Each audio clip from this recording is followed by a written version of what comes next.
नमस्कार. आज आपण आहो गाविलगड किल्ल्याच्या मध्यवर्ती प्रवेशद्वारावरती.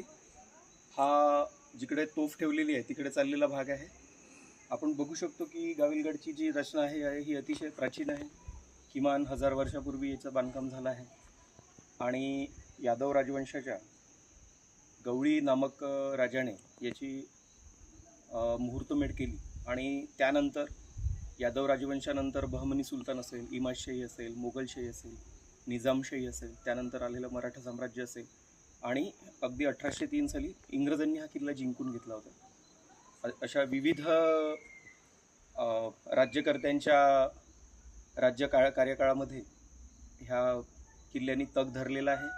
आजही हा बऱ्यापैकी तग धरलेला आहे आणि समुद्र सपाटीपासून याची उंची किमान 1100 मीटर असल्याचं नमूद केलं गेलेलं आहे भूगोलकमध्ये. आपण पुन्हा याबाबतीत एक बघू शकतो की हा किल्ला प्रचंड मोठा आहे. किमान फिरायला कमीत कमी इथे 5 ते 6 तास लागू शकतात प्रत्येक भाग जर पाहायचा म्हटलं, आणि खडतर वाटा पायवाटांनी जावं लागतं. अशा ह्या गाविलगड किल्ल्याला आपण अवश्य भेट दिली पाहिजे आणि ही जी आपली प्राचीन ठेव आहे राजांची ही अशीच कायम असावी अशी अपेक्षा करतो.